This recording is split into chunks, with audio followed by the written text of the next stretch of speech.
Welcome to Jerusalem Unplugged, the only podcast dedicated to Jerusalem, its history, and its people. Your host, Roberto Mazza, will bring you guests discussing their relationship with the Holy City. A journey through history, society, feelings, and hopes for the future. Follow the podcast on all social media platforms at Jerusalem Unplugged.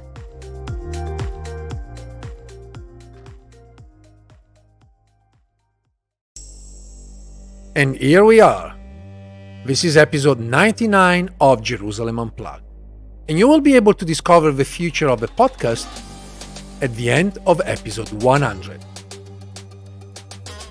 As we approach this very important episode, I would like to urge you once again to send me all of the questions that you may have for me or about Jerusalem that we didn't cover throughout the past 2 years and the 99 episodes so far recorded of Jerusalem Unplugged. Please be in touch as soon as possible. I plan to have episode 100 published just in a few weeks. But in the meantime, enjoy the latest episode of Jerusalem Unplugged. Welcome to Jerusalem Unplugged, the podcast dedicated to Jerusalem, its history, and its people. I'm your host, Roberto Mazza, and today it's with great pleasure that my guest is Lauren Banko. Lauren was with me at SOA, so this is something that I want to disclose immediately. But at the moment, she is a fellow, a Wellcome Trust Research Fellow at the University of Manchester. And previously, she was the author of The Invention of Palestinian Citizenship, 1918-1947, published by Edinburgh University Press in 2018. With Lauren, we will talk about her previous work and also her current work. But first of all, Lauren, welcome. Thank you so much, Roberto. And it's always good. It really is always good to chat with you. I remember first meeting at SOAS through the shared network, shared supervision. So I'm glad we've been able to stay in touch. Absolutely. So let me ask, sort of a kickoff question. How did you start working on Palestinian history? What did you drag into this amazing but also controversial topic? I mean, I honestly, it feels like so long ago since doing some of the earlier work, but I think I centered on it when I did my first degree, my bachelor's degree in the US. Although obviously I was studying history, you can't really specialize at that point, or I couldn't. But that was for whatever reason, and I think at that time, kind of early mid 2000s, Palestine was this very recognizable name and very recognizable in the news. And I was really interested in issues of the conflict at that point, like post, or really we were still in the Oslo process when I was studying. So I was taking history classes and political science classes, and that was, one of these big topics. But I was quite interested initially in studying the conflict, I think, as a lot of people are who come into Palestinian history. And I was interested in the history of the wider Middle East. And eventually it took some time, but by the time I did my master's and then got to the PhD program at SOAS, I realized I was quite interested in the history of Palestine before 1948. And I was still at that point really interested, I think, again, like a lot of people who study history outside of Europe or North America are, of what I would think of as political ideas. So ideology, nationalism, especially nationalist ideology. And I found as I was doing my master's, that's what I was interested in, but it was also to me, it seemed quite there was sort of this oversaturation in, at least at that point, the history of Palestine being focused on the frameworks of nationalism. So as I got into the PhD program and started thinking about, well, what else can I look at? I became quite interested in the history of citizenship during the Palestine Mandate. So really from 1920 until the end of the Mandate, about 1947, because it kind of combined this interest in nationalism, but really allowed me to look a lot more broadly at what I now would think of as social history, looking at the way that people interacted with this kind of ambiguous term of citizenship, or this ambiguous status of being a legal citizen. And I should point out that I'm interested in the Arab population. And at this point, what I'm working on now, which we'll talk about later, the non-Arab, but also non-European, non-Zionist population of Palestine. But there was this really interesting kind of from the 1920s, 1930s, 1940s trajectory of people who were born in Ottoman Palestine, sometimes very early Mandate Palestine, and who left that territory for lots of different reasons, and then found themselves, once citizenship became a legal status that the British Mandate authorities more or less created, alongside their counterparts in France, in other places in the Middle East, alongside League of Nations recommendations. But once this was created as a status, there were these, it created a lot more problems than it solved. It was obviously created as a way to facilitate the Jewish national home, to facilitate Zionism. But the repercussions of citizenship on Palestinians, especially those who left Palestine, what I was finding throughout the PhD and then the first book could be really severe, including denial of being able to return to Palestine, denial of citizenship. And so many people were left kind of stranded without citizenship for decades, probably until 1948 even, and generations since to this day have remained outside of Palestine, not because of what happened in 1948, not because of the Nakba, but because their families were never recognized as citizens because of the way the British implemented citizenship and nationality laws. This brings me back to a previous interview with Nadim Bawalsa, who wrote this amazing book about the Palestinians, mostly in Latin America. And one of the things that he discusses in the book is the 1925 British law on citizenship, where essentially thousands of Palestinians, as former Ottoman subjects, lost their right to citizenship. But in your book, you talk about also the question about what it meant to be a Palestinian citizen. So what is Palestinian nationality? And I was wondering if you can tell us a little bit more about the concept, how this concept turned into a reality for Palestinians between the end of Ottoman rule up to basically 1948. Right. And I know Nadim and his work, and I have since he was a PhD student. We actually, I'm sure we met in the archives in Jerusalem at one point when I was doing my PhD, or maybe afterwards, and he was maybe even still a master's student. And we work on very, very similar things. I also talk about 1925 and these thousands of Palestinians stranded in Latin America, some in the Caribbean, and the real significance of the 1925 Citizenship Ordering Council. But you're right, I'm also interested in the ways in which people understood, whether they were stuck abroad somewhere or within the borders of Mandate Palestine, how did they understand what citizenship was or what nationality was? And I think the book, maybe I was kind of overly focused on certain sentiments, but what I used a lot of newspaper records, petitions, things like that, to try and get a sense of how people define citizenship versus nationality, what the differences were in understanding between being Arab, especially during the time of really heightened nationalism in the 1930s, anti-colonial nationalism, what it meant to be part of a larger Arab entity versus a Palestinian one. And I think more or less what the Citizenship Ordering Council outlined was what a lot of people understood as what being legally a citizen meant. Being born in Ottoman Palestine, so having this kind of rooted nature, having parents, grandparents, further generations being born in that same area, being recognized as Ottoman. And that really by the 1920s began to shift in some ways away from people understanding themselves or seeing themselves as more or less reflected in the towns or the villages or even the cities they were from, and rather the bordered kind of entity of geographical Mandate Palestine. But also you have a lot of people who are claiming Palestinian citizenship, not because they were born there, but because, for instance, their parents or grandparents were born there. And so there's also that kind of lineage that translated into, in many people's minds, a legal status, even though in reality, according to the British legislation, that wasn't really how it worked. But yeah, I'll stop kind of there because I don't want to go into kind of this whole mess of how people begin to negotiate with that, except to say that again, this kind of rootedness in being from the Ottoman space of Palestine, was primary for a lot of people. But then you have many people claiming to be Palestinian for other reasons, such as they'd moved to Palestine, they were working there, they'd started families there, they'd married spouses who were Palestinian, and that legalistically didn't grant them any recognition as citizens, but in their minds, kind of contributing to or being part of families who were Palestinian denoted citizenship.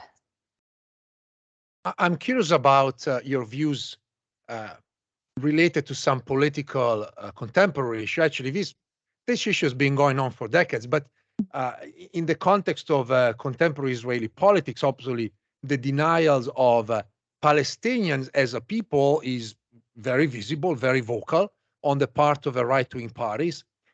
And I wonder, to what extent actually the idea of a Palestinian citizenship, particularly for the Zionists, was acceptable and accepted, given the fact that they were already thinking about a Jewish state at some point Right.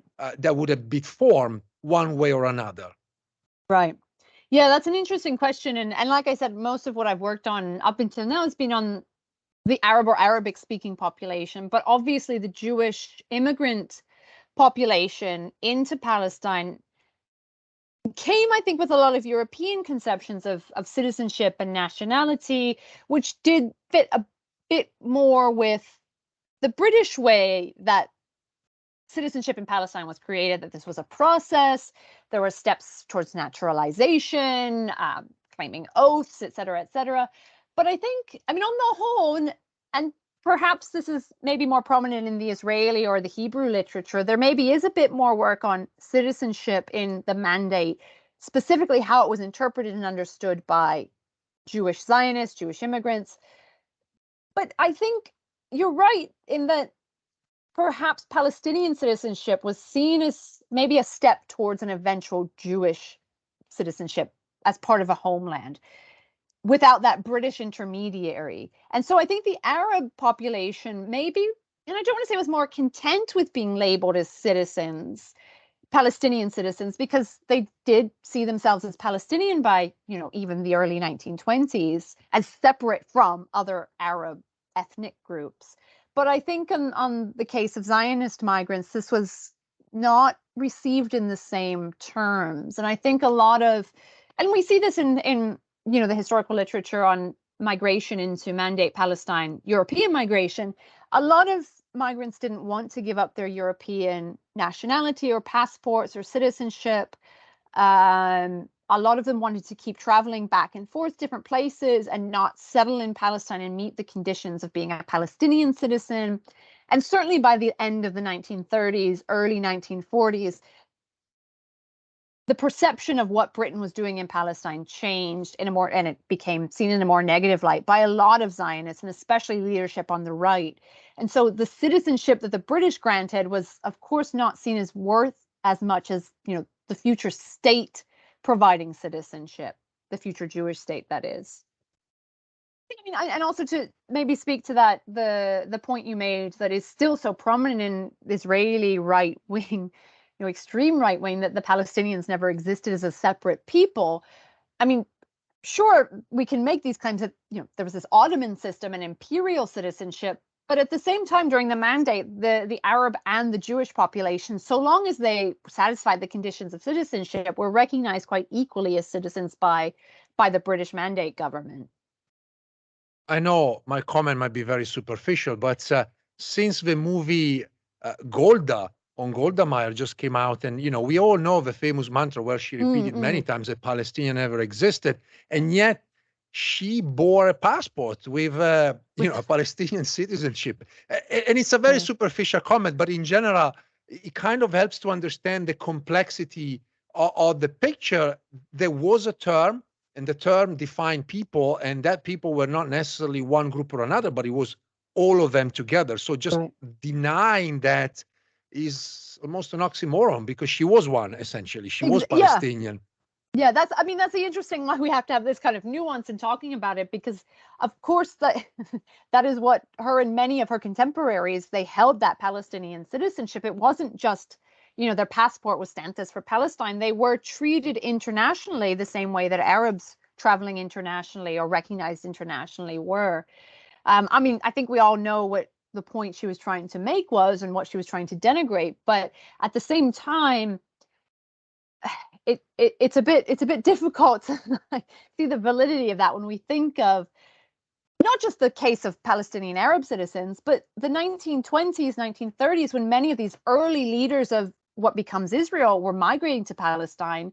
They weren't going through these processes of becoming citizenships and holding passports in a vacuum. I mean, we can say about lots of different places that, an independent citizen or people didn't exist, because it is the early and mid 1920s that across the world globally, you see citizenship and nationality legislation, passport legislation, identity documents that defined who certain groups of people were legally, nationally, even ethnically, the mistakes that may have been in those kind of categorizations. But, this is the time period where it's not just the Palestinians, Arab Palestinians getting citizenship. This is the first time Syrians are recognized, Egyptians are recognized as citizens, etc. So it's a very strange way of thinking about the existence or non-existence of a people.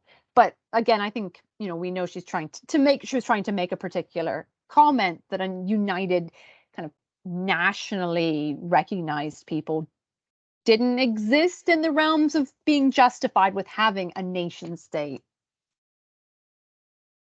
And now my question would be, in relation to Arab Palestinians. So obviously 1925, following, the new law, which it must be said, actually, it's a result of the Treaty of Lausanne. Correct. And, this year marks the centennial of the treaty. And so the very end of the Ottoman Empire.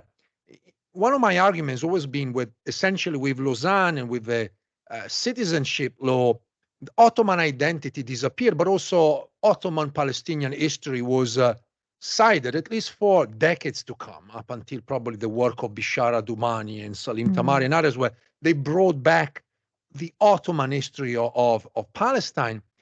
And I was wondering what was in for Arab Palestinians. I mean, is there any positive side for Palestinians to actually now hold a Palestinian citizenship?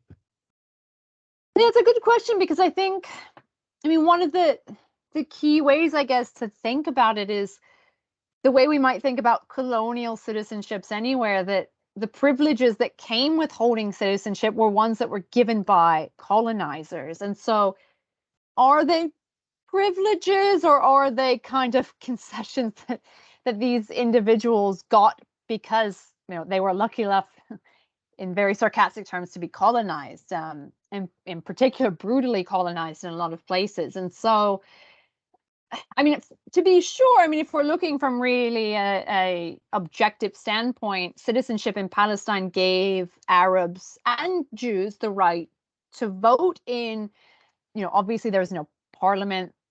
The population couldn't elect the administrative leaders. That was all appointed by the British or elected by the British. But at the municipal level, village level, district level, citizenship did give a certain right to elect and to hold office. Again, not at the governmental level, the administrative level, let's say the mandate level. But it also granted, perhaps in a less sort of sarcastic way of thinking about it, granted the right to be mobile, because this is also, again, as I said, the time where to travel outside of the borders of a new nation state, and let's face it, the mandate, this was a colonial apparatus, but it was also a recognized nation state during the time period, British administered, but still to be able to leave that space, go somewhere else, call upon consular protection, you had to have Palestinian citizenship backing that up, either in the form of a passport or somehow, if necessary, the Palestine administration needed to be able to recognize someone as a citizen internationally. So there was also that. But again, I don't think that's unique to any benefit of citizenship during this particular time period. But I think those are sort of the two main reasons that citizenship, if not seen as beneficial, was quite significant and necessary. I have a question related to equality. Can we say that Palestinian citizenship was equal for both Arabs and Jews? Or are there already from the very beginning signs of some sort of segregation or differences that are visible and possibly we can trace back the origins of sort of differences between the two groups? Now, that's a really good question. And I think in practice, these things are not really equal because in a lot of cases, decisions had to be made to recognize or not recognize someone as a citizen. And in the Arab case, for the most part, most of the Palestinian Arabs were recognized as citizens without any sort of paperwork or need to prove something. They had to have been born in the borders of Ottoman Palestine or descended from Palestinian fathers and also living in Palestine for a certain number of years before the citizenship order went into place. Whereas for most Jewish immigrants, except those who were already living there before and then just after the First World War, there was this process of naturalization. And so many of the immigrants who went through that process did get, let's say, the paperwork and the identity documents and the passports that denoted them as citizens. Whereas for the majority of the Palestinian population, they didn't have that because they were automatically recognized as citizens. But where that came into conflict was when someone needed to prove that they were a citizen of Palestine rather than, say, a Syrian, an Egyptian, someone from Lebanon, someone from elsewhere, because they didn't have that kind of documentary paperwork. And this is something I look at in what I'm working. One of the things I'm working on now with issues of deportation, repatriation, extradition, that a lot of people were born in Palestine, but whose family members came from somewhere else, from Syria, from Egypt, from Transjordan, from Lebanon, were really faced a lot of difficulties when they had to prove who they were, either to get a passport or to come and go, to see neighbors or friends across the border. Whereas most Jewish immigrants didn't have that problem because they had the paperwork. And there are also issues with marriages, spousal recognition of who was a citizen, who wasn't, that many Jewish immigrants had a bit more flexibility with. So, yeah, I mean, overall, I think on paper things were equal, but in practice, things could be really ambiguous for Arab Palestinians when requested to prove that they were citizens. And not that they had to prove this constantly, but in the cases where they did, I mean, you see, there is certainly a pattern of officials in the mandate administration not always taking those people at face value that they were citizens. Do you see any legacy of the British Palestinian citizen law up to today?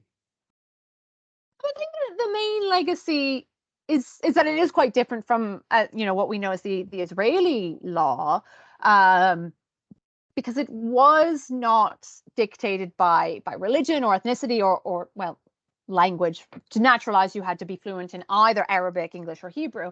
But I think that the Palestinian law was a product of its time in that it was like a lot of other colonial era, but also national laws, that citizenship was recognized by descent or by birth in a territory rather than by anything else. And so if a nation state would have been created after 1948 that was for Arabs and Jews, or a state of all of its citizens, we would have seen a very, maybe a more positive legacy of the Palestinian citizenship law.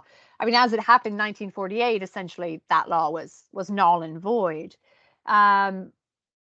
Of course, some of the other legacy, what I've worked on, what Nadim has worked on, is that these thousands of citizens who left were denied the ability to return and be recognized as citizens, which comparatively, this is a small number, but it still had repercussions. And that aspect of the law itself was not reproduced in many other laws. So Lebanon and Syria, for instance, didn't have the same caveat whereby if someone left the territory and after a certain number of years they remained out, they were kind of shut off from ever getting citizenship, whether they left with the intention to eventually return or not. And that's not really like some of the citizenship legislation we see today. I will have one more question about your earlier work, but I want Mhm. to move to the new work. And so, under the aegis of the Wellcome Trust, and you're working at the University of Manchester, you're working on a new project called Medical Deportees, Narrations and Photographies of Health at the Borders of Great Britain, Egypt, and Palestine. And you're also working on a new manuscript. We'll talk about it later, but I'm very curious about this very large project. Once Sure. again, covering the period of 1919, 1949, which seems to be your more comfortable historical era to work on. I think, well, the Wellcome Trust project it looks at Palestine, but it also looks at Egypt and it looks at the United Kingdom. And I'm looking, this is a comfortable, I like the mandate, I like the interwar period. But this is also sort of pragmatic in that the project itself looks, I mean, and this we can talk about the book manuscript as well in a bit, but this project looks at issues of deportation and forced removal of not necessarily only Palestinians or Egyptians, but migrants within the Middle East. I'm not looking so much at European Jews, but they do come into play. The deportations of these individuals from Palestine and Egypt when they were designated as undesirable because of medical conditions they had. So psychiatric, sometimes even emotional, in the parlance of the 1920s, what an emotional illness was, and physical infirmities.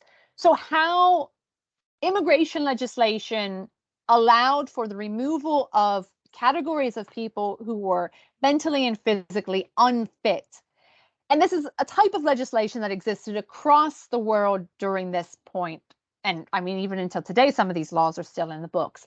And I'm looking also at migrants from the Middle East, so from Palestine and Egypt, but also more broadly, Armenian refugees, for instance, Yemeni seafarers, others who went to Great Britain and were deported from there for the same reasons of being medically unfit.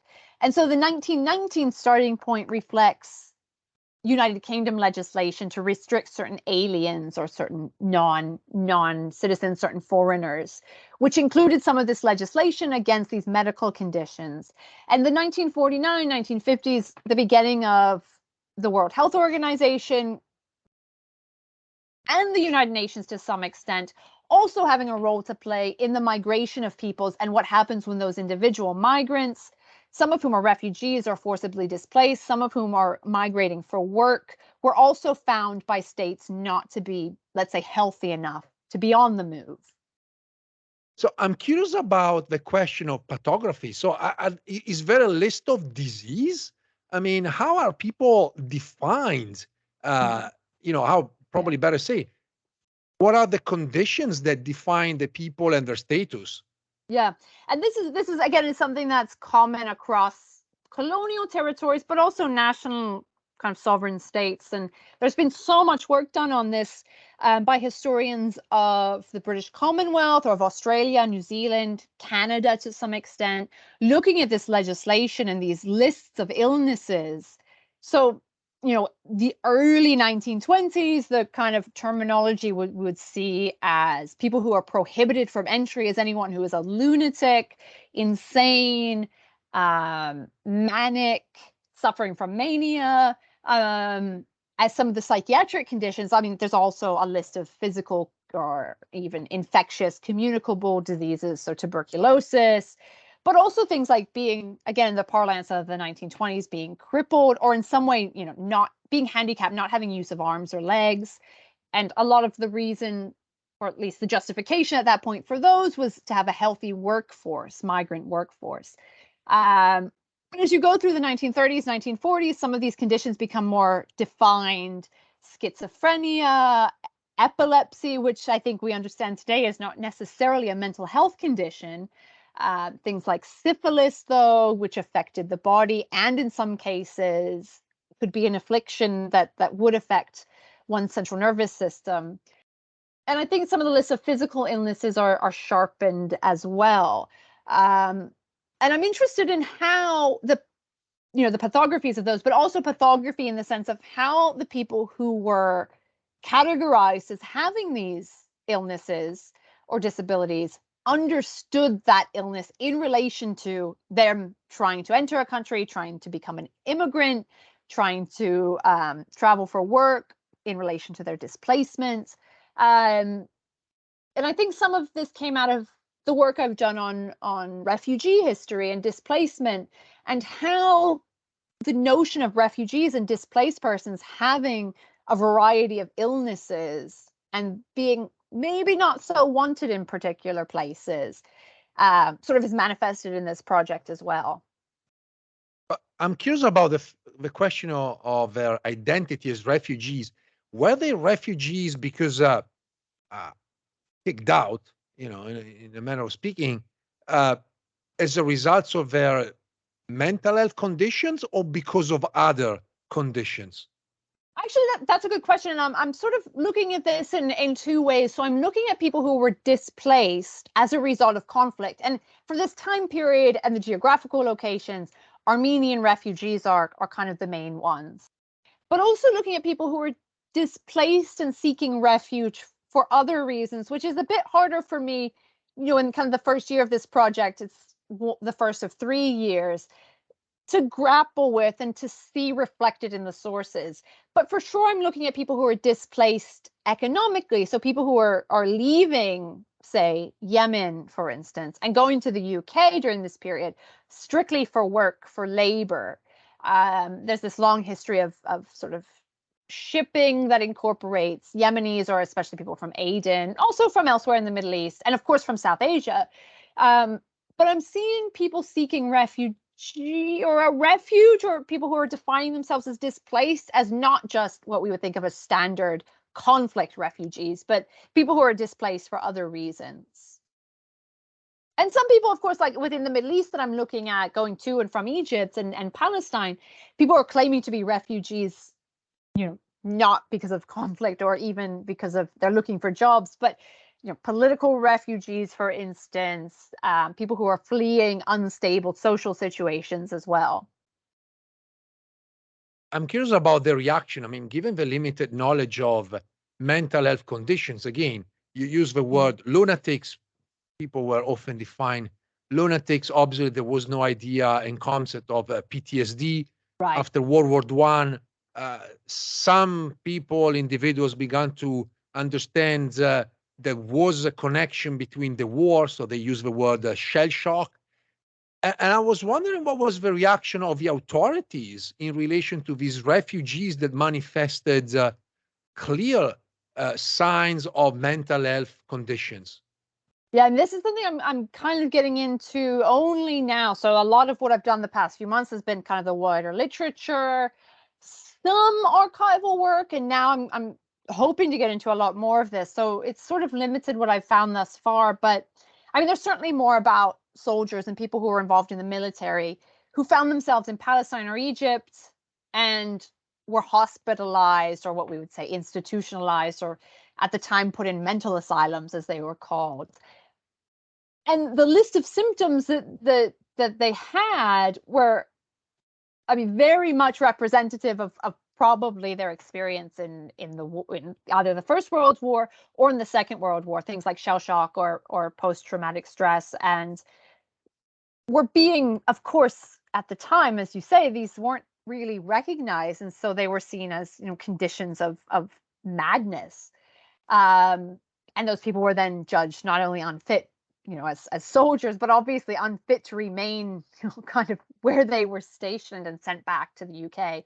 I'm hoping to find a bit more about what I've not archivally done yet, but refugees and displaced persons who were also grappling with the real psychological effects of what had happened to them, especially Armenians. And for sure, in Palestine and Egypt, there are cases of Armenians, orphans for the most part, but also those who are adults, who were put into asylums because they also were seen as undesirable.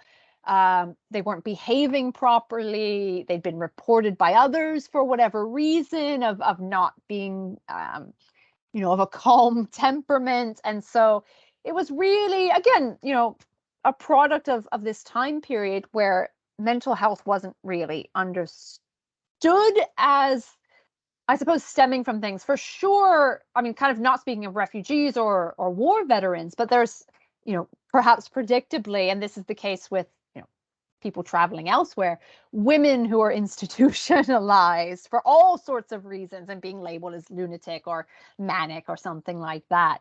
But there is definitely some sort of trend that I'm hoping to see in a lot more detail that connects people who are migrants or who have been, sent from somewhere, and that migration or that kind of being transient or wandering around has affected their mind, at least in the way that people were, not mental health, but doctors and physicians and immigration authorities as well thought.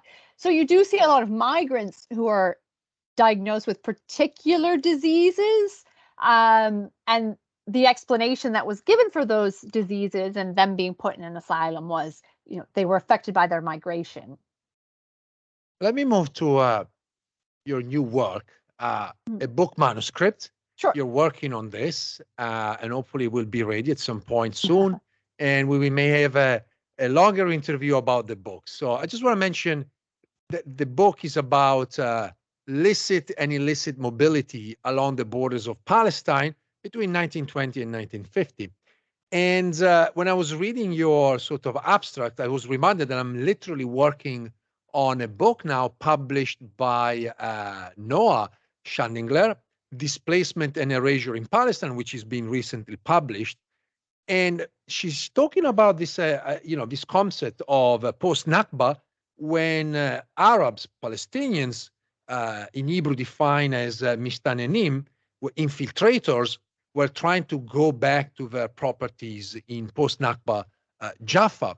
And so it made me feel like, there's a connection here, because what you're talking about in the new manuscript is this idea of this illicit, clandestine, undocumented immigration to and from Palestine, in the interwar period, and obviously also including the post-World War II era. And so I was wondering if you can just give us a sense of what the book will be about, and maybe we can discuss with you more details, some of the interesting point that you have in the abstract. Yeah, I haven't read her book yet, but that I know of it, and that's not the only, I think, book or project that I've also thought there is a connection there. So you're right. And I think, it's not just Palestinians or Arabs who are going back to their villages, but some of these patterns of trade that continued after the Nakba that was categorized as infiltration. There's so much that could be done on that as well. Trade in animals or in meat or in drug. I mean, there is the work on hashish in Palestine. So drug smuggling. I think, and I'll talk a bit more about what the book is on specifically, because it's not necessarily on smuggling as such, but there's such rich kind of literature and sources that are maybe underused that would really put together a fascinating picture of how could we think about this region after 1948 without thinking of borders or what happens with the Green Line at all. But in terms of the book itself, the manuscript is probably halfway done, I hope. And I'm trying to do something quite different from the earlier book. So this is really a social history. And I'm looking at I'm using the prism of micro-history or micro-narratives to look at these different stories of people who were illicitly moving across borders or undocumented, in the sense that they weren't necessarily always legally Palestinian citizens. So that's the connection with my earlier work. But that they didn't have the permission to enter Palestine, to enter the neighboring territories. So they were flagged as, illegally present, clandestinely moving across borders. And I'm really interested in what are the consequences of that for the people who were moving across borders without permission, evading frontier control, evading immigration regulations. What happens to them, their families, the communities that they come from or that they're moving to and from, when we think about illicit mobility? Movements that are not permitted by the state. And I'm looking at not just Arabs, but also Kurds, people from Central Asia, people from elsewhere in North Africa, who are crossing to and from Palestine. And I'm really interested in the stories that they're presenting to courts, to immigration officials, to the police, the criminal investigation department, in petitions to the, up to the High Commissioner or to the British Secretary of Colonial Secretary, to lawyers, to their own advocates, to their families. How do they understand this illicit mobility? But I'm also quite interested in what this means socially. So one of the chapters, and I'll just kind of briefly talk about this as an example, one of the chapters looks at how rumors and denunciations against certain people were used by those people or by even a whole community to make claims to immigration authorities or to the police that a certain person didn't belong in Palestine. So, rumors about a woman being a prostitute, for instance, and having come into Palestine to, set up a brothel and meet clients, and now she's bringing over her family and her sisters and all of this. What do these rumors actually do? Oftentimes they're not true, sometimes they are, but when those rumors make their way up to, the bureaucracy of the mandate in Palestine or the administrations elsewhere, the repercussions are massive. So I'm looking at also the process of these people then being suddenly deported and their lives more or less upended because they crossed that border illegally. I mean, illegally as, kind of an objective concept, but what is happening at a very social, local level when we think about border control? I guess this raises the question of the borders. I mean, these are borders that were established by the British artificially. So I was wondering, to what extent people really realized these were real borders with administrative and also legal consequences. Yeah, I think I think in piecemeal that comes into play, because for sure, as you may know and other people may know, the borders were established kind of slowly in places. Some borders, say, between parts of Palestine and Lebanon, French Mandate Lebanon, even French Mandate Syria, were really in flux for years. But that also meant that the British and the French also instituted different regimes in different parts of the borders. So some people could cross borders if they lived right on the line. Whereas if we look at the wider frontier or the borderland, some people who had always crossed anyway suddenly couldn't cross without a border pass. And then some obviously needed a visa and a passport to cross. But I'm also looking at, there are certain bridges. I mean, we all, if we work on Palestine, Israel, or have traveled there, we know the bridge crossings that we use today to go to Jordan and, at one point to Syria. Those bridge crossings became hard borders in the 1920s and 30s. So I'm also looking at how to, what happens when people are trying to cross these bridges as well? What happens when they try and cross, the rivers? What happens when they try and cross Lake Tiberias without passports or visas? So it's interesting, and I think the understanding of borders was there, but the implications that they could cross without the right permissions, and that they could not only be deported but put in jail, fined, have a criminal history if they tried to cross and settle in Palestine. But I think something else the book looks at is say someone crossed in 1923 from Syria, settled in, a city in Palestine, stayed there for 20 years, 15 years. By the late 1940s, suddenly he or she is found to be never having the permission to have resided in Palestine. And so you have this 20-year life suddenly completely ruined because someone gets wind of the fact that a Syrian or an Egyptian has settled somewhere that they didn't have permission to settle. They may have crossed the border knowingly without permission, but they didn't think that, after they married and had Palestinian children, that border could come back to haunt them, essentially. Now, I'm in America at the moment, and as I guess everybody knows, the previous administration tried to build a wall unsuccessfully. In Britain, there was an attempt to build a sort of a offshore facility to let's call it as it was, to jail migrants. I'm originally from Italy. There's all sorts of issues with migrants crossing the Mediterranean, and try to accommodate them in their journey throughout other European countries.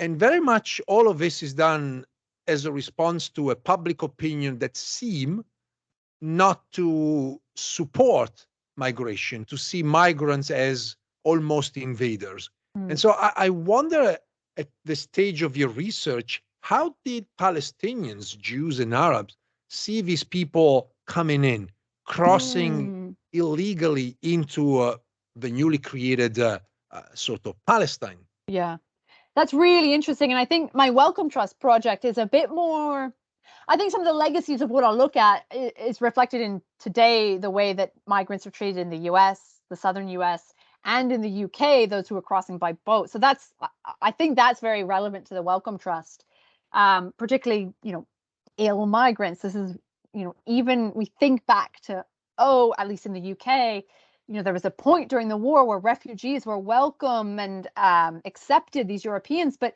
in reality, that's not necessarily the case.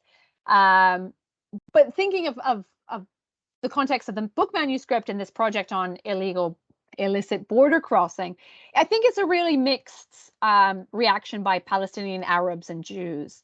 On the one hand, you have Arabs who are happy to accommodate the smuggling or facilitate, I'll say, the human smuggling, people smuggling of Jews from Iraq or Syria into Palestine, no problem. Perhaps because that's a financial transaction, like, today smugglers receive money from those who are being smuggled. But nationalist sentiments don't seem to come into play when that's happening. Even ordinary villagers are, helping show Jewish Arabs how to, cross the frontier without being detected. So you have things like that. And of course, you have marriages happening between these migrants who have come to work in Palestine, who have come with the British Army and have worked in military camps, but have decided to stay. And their children are accepted as Palestinians. They themselves claim to be Palestinian. But then on the other hand, you do have cases where I presented some work on this about rumors and denunciations, I think last summer, and someone said this is sort of like, tattletaling.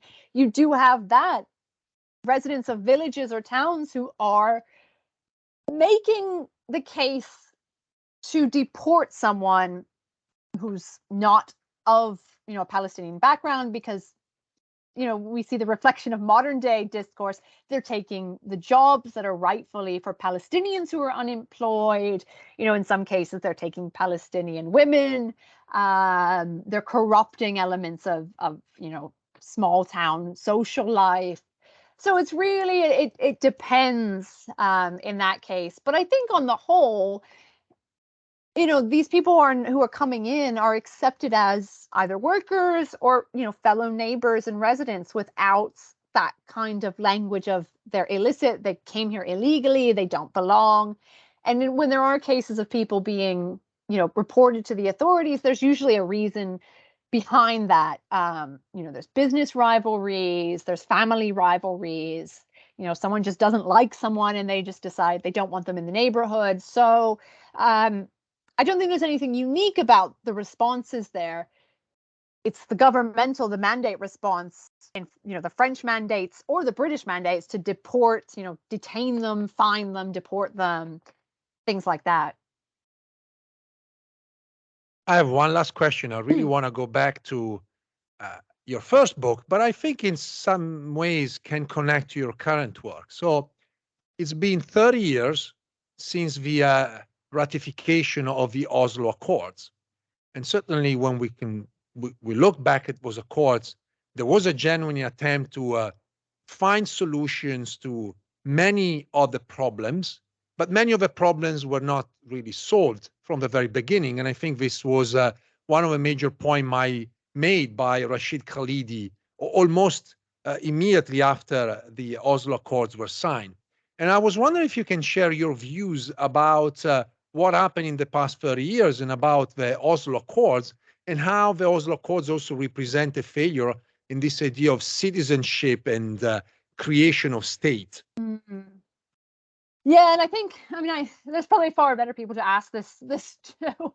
But I think, obviously the main failure and procedural failure was that the Oslo Accords and the process to sign these documents and lay out what was meant to happen when, is that of course none of them granted sovereignty to the Palestinians, either to the government, be that as it may, or to the Palestinian population themselves to create their own state, to control the borders of that state, to control everything that is part of the life of a state, even to control a citizenship law or citizenship legislation. Oslo was never meant to create an independent Palestinian state or even a sovereign Palestinian state, but it was a series of steps to have both sides recognized. But as we know, Israel and of course the Israel military was still making the calls, right? Was still ensuring that there was a separation between the West Bank, the Gaza Strip, ensuring that, I'm not sure if Oslo did so much for this at all, but we still have the status of Palestinians in Jerusalem, which is not as not citizens of under the PA and not really citizens of Israel as well. So I think that's the main and has been the main problem with Oslo. Aside from everything else, that this was never meant to create an independent Palestinian state or an independent Palestinian government. And I think if we think to the citizenship or nationality legislation, even the way that has been created in the decades since, let's say, the 1960s, and the way that the PLO has thought about this, I think there are, the PLO, I believe, initially recognized anyone who was a mandate citizen as being part of a future Palestine. So Jews, Arabs equally. And of course, there are some Israeli politicians, very left-wing ones, who have been very happy with that, and who still call themselves Palestinians. But I think there is also necessarily no way that's been put forward and accepted and really kind of hashed out of what belonging to a Palestinian state would look like. And obviously that's been, a problem since 1948 and the UN's involvement with the Palestine Mandate. So, of course, there's many other issues to come before, the legislative ones that would create some sort of functioning sovereign state. But I think those legislative ones, things like citizenship, are quite important, just as important as defining boundaries and just as important as defining, military force, etc. This was Lauren Banko, currently a Wellcome Trust Research Fellow at the University of Manchester and author of The Invention of Palestinian Citizenship, 1918-1947, published by Edinburgh University Press in 2018. Lauren, thank you so much. Thank you so much, Roberto. This was a pleasure. Thanks for listening. If you enjoyed this episode and you'd like to support the podcast, please share it with others on social media or leave a rating and review. To catch all the latest, follow us on Instagram, Twitter, and Facebook @Jerusalem Unplugged. Thanks, and I'll see you next time.